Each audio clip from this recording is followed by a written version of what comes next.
എങ്ങനെയാണ് ഒരാളെ കറക്റ്റ് ചെയ്യുക? അതിന് പ്രിസ്ക്രൈബ്ഡ് മെത്തേഡൊന്നും ഇല്ല. അത് നമ്മൾ എല്ലാ മാർഗങ്ങളും ഉപയോഗിക്കുന്നു.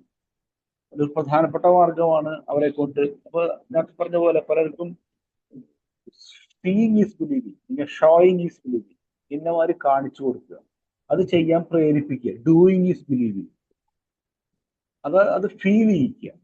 അപ്പൊ ഇങ്ങനെയും ജീവിക്കാം. അപ്പൊ അതിൽ പ്രധാനപ്പെട്ട ഒരു കാര്യമാണ് കൃഷി. കൃഷി ഇല്ലാണ്ട് നമുക്ക് നിലനിൽപ്പില്ല.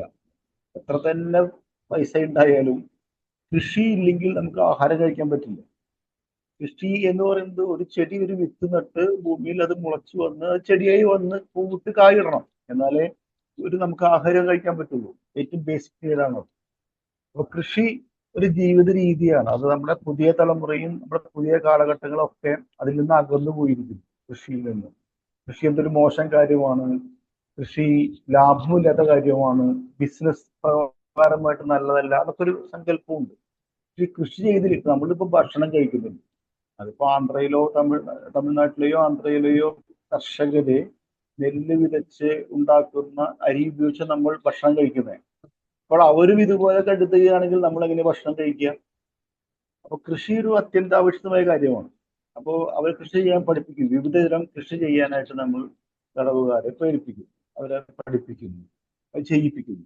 അതിലൂടെ കിട്ടുന്ന വിളവുകൾ അവിടെ തന്നെ ഉപയോഗിക്കാനായിട്ട് സാധിക്കും. അപ്പൊ നമുക്കറിയാം, പലപ്പോഴും പറഞ്ഞു കേട്ടിട്ടുണ്ട്, നമ്മുടെ ആഹാരമാണ് നമ്മുടെ എല്ലാ അസുഖങ്ങൾക്കും കാരണം.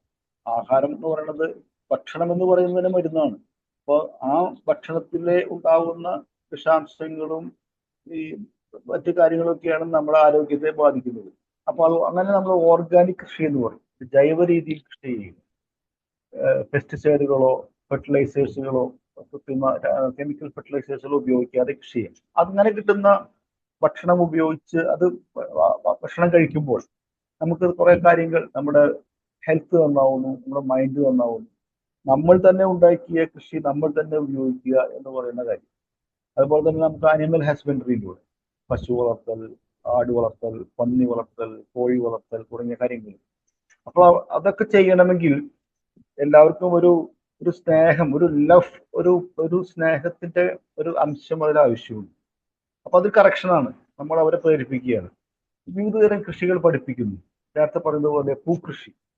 ഞങ്ങളിവിടെ ഇവിടെ ചെയ്യുന്ന കാലത്ത് 2 ഡബിൾ സ്റ്റോറി ബിൽഡിങ്ങിലായിട്ടാണ് ജയിലുകൾ, ജില്ലാ ജയിലുകൾ.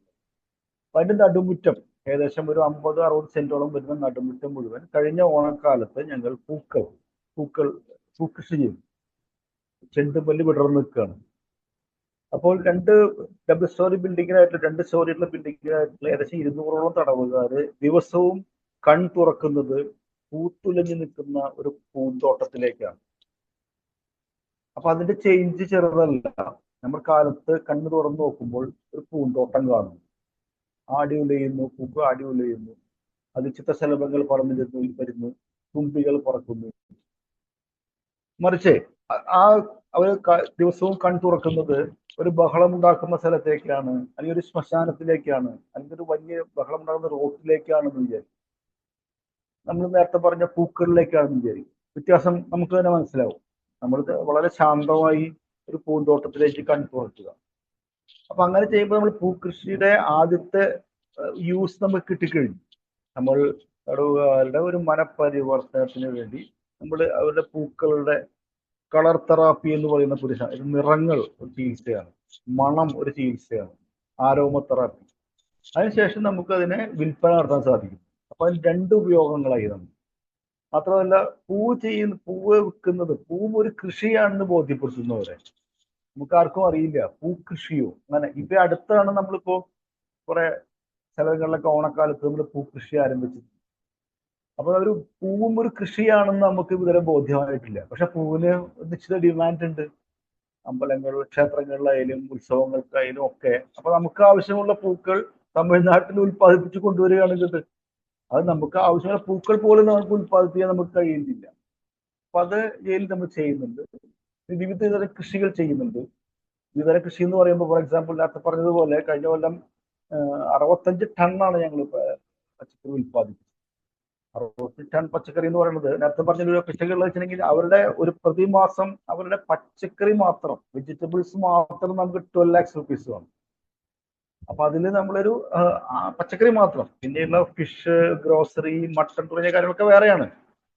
ഒരു കൊല്ലം ഏകദേശം ഇവരുടെ മാത്രം അവരുടെ ചെലവുകൾ മാത്രം, ശമ്പളം പുറമെ, ശമ്പളം ഒഴിവാക്കിയാൽ വിയ്യൂർ സെൻട്രൽ ജയിലിൽ നടത്തിക്കൊണ്ടുപോകാൻ സർക്കാരിന്, ഗവൺമെന്റിന് 10 crores 10 കോടി രൂപ ചെലവുണ്ട്.